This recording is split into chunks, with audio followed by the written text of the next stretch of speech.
Salut, je suis Vincent Lopez et je te présente Ensemble Impactons Demain, un podcast qui te parle de demain, de durabilité, mais pas que, et pas comme tu l'imagines.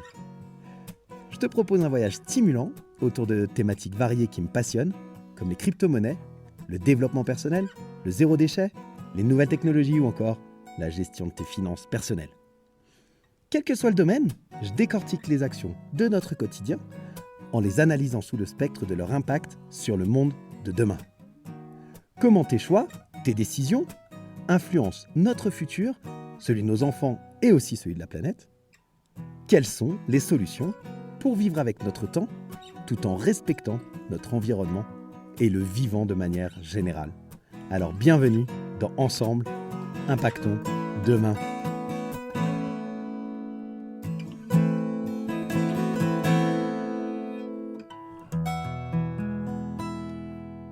Salut la communauté des curieux intelligents, comment ça va ce matin?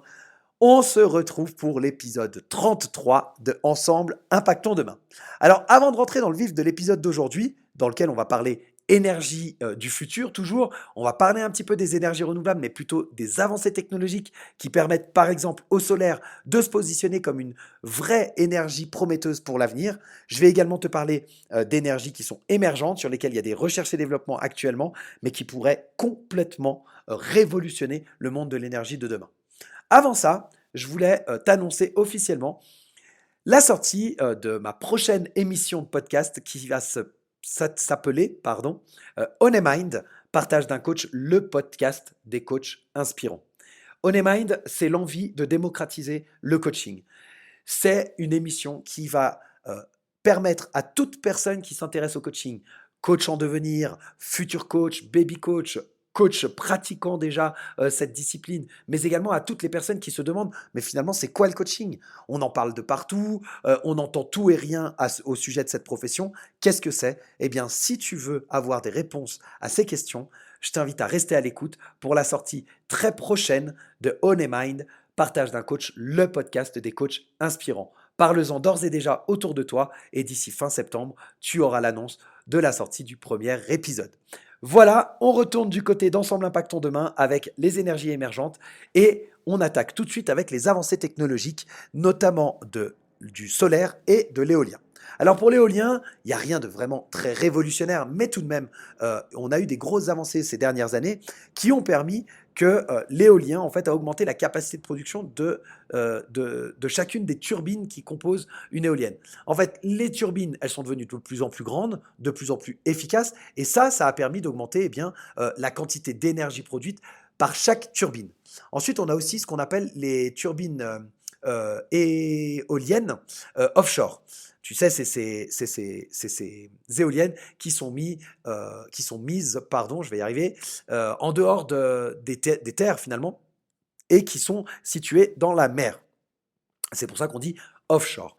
Eh bien, ces éoliennes-là, le fait qu'elles se soient développées, ça a permis d'augmenter la quantité d'énergie produite parce qu'elles exploitent des vents qui sont plus forts et qui sont plus constants. Et par conséquent, une plus grande quantité d'énergie produite. Et puis, on a également des systèmes de stockage qui se sont nettement améliorés et ça permet de stocker de l'énergie produite par ces turbines pour une utilisation ultérieure. Et je t'en ai parlé dans les épisodes précédents. Je te mets dans la description de l'épisode les liens vers les épisodes 30, 31, 32 pour que tu puisses aller écouter si ce n'est pas déjà fait. Et comme je te le disais, une des problématiques majeures des énergies renouvelables aujourd'hui, c'est cette production intermittente, que ce soit le solaire, l'éolien ou l'hydraulique. On n'a pas une production qui est forcément constante. Et par conséquent, pour pouvoir l'utiliser lorsque nous en avons besoin, il est nécessaire d'avoir un système de stockage qui soit efficace. Système de stockage qui s'améliore grandement et qui continue de s'améliorer, mais c'est encore un grand challenge pour l'avenir. Voilà pour les énergies éoliennes. Enfin, l'énergie éolienne, pardon. On a surtout des avancées technologiques énormes au niveau de ce qu'on appelle l'énergie solaire et donc les panneaux photovoltaïques.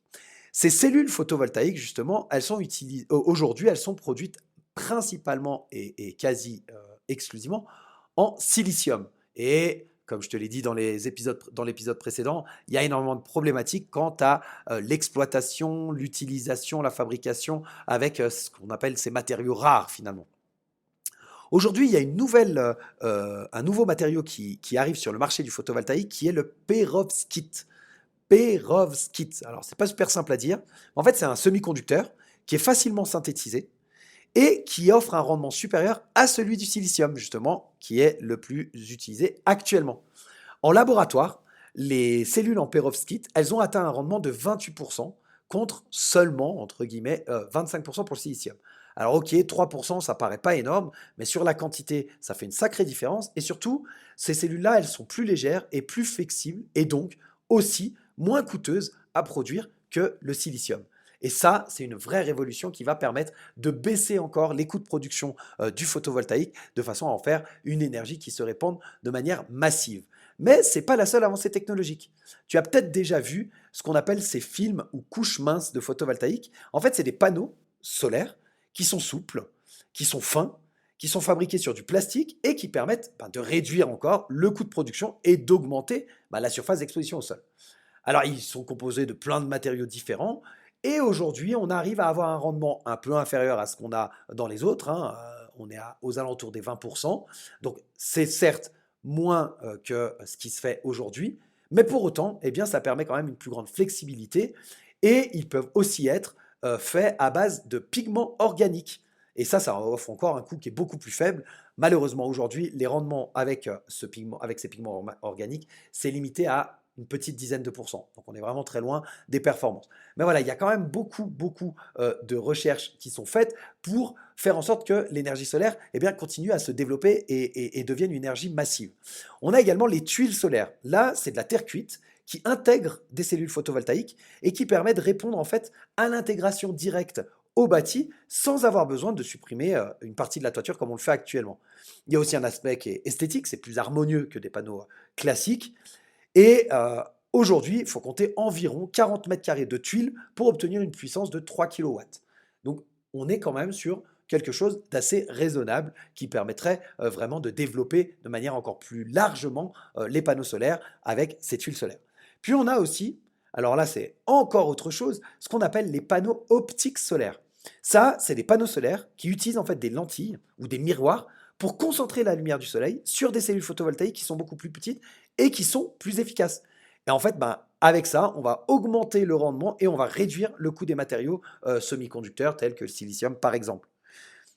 Et puis la plus grande avancée technologique dont je voulais te parler aujourd'hui, c'est ce qu'on appelle les panneaux nocturnes. En fait, c'est des panneaux solaires inversés. Ils utilisent le rayonnement infrarouge qui est émis par la Terre la nuit pour produire de l'électricité. Ils sont basés en fait sur le principe de ce qu'on appelle le refroidissement radiatif, qui en fait ça consiste à émettre plus d'énergie qu'on en reçoit. Et donc, il présente l'avantage de pouvoir fonctionner 24 heures sur 24. Par contre, aujourd'hui, on est sur des rendements qui sont vraiment très faibles.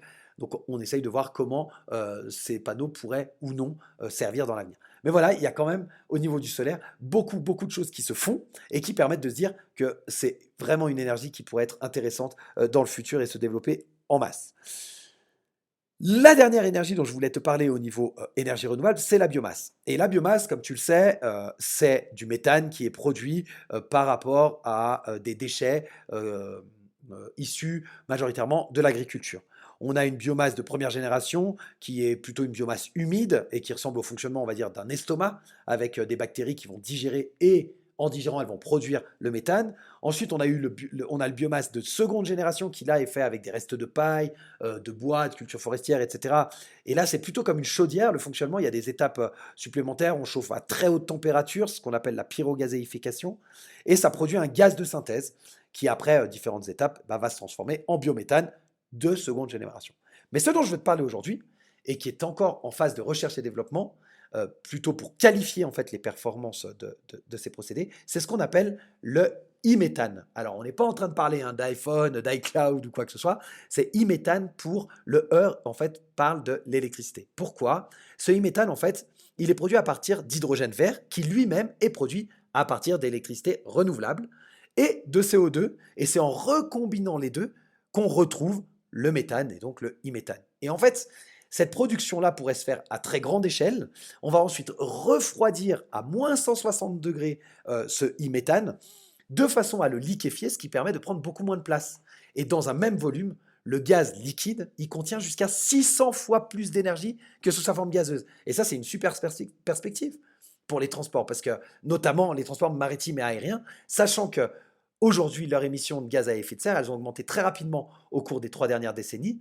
Par exemple, en 2019, les émissions de l'aviation et du transport maritime, ça a augmenté respectivement de 146% et 34% par rapport à 1990. C'est la croissance la plus rapide par rapport à l'ensemble du secteur des transports, qui est déjà le seul secteur dans lequel les émissions ont augmenté depuis 1990. Et aujourd'hui, le fret, donc les transports maritimes, ça représente 3% des émissions mondiales. Et s'il n'y a pas de changement, les prévisions disent que ça atteindra même 17% d'ici 2050. Donc t'imagines bien qu'avec un e-méthane qui aurait un impact beaucoup moins fort que le résidu de fuel qui est utilisé aujourd'hui, bah forcément, on se dit qu'il y a vraiment beaucoup de choses à faire et beaucoup de choses à investir pour aller dans le sens du développement du e-méthane. C'est une véritable opportunité pour réduire les émissions de gaz à effet de serre. Voilà pour cet épisode du jour. Je voulais te partager un petit peu tout ça, te partager le e-méthane et puis surtout te parler du prochain épisode qui va être consacré entièrement à la...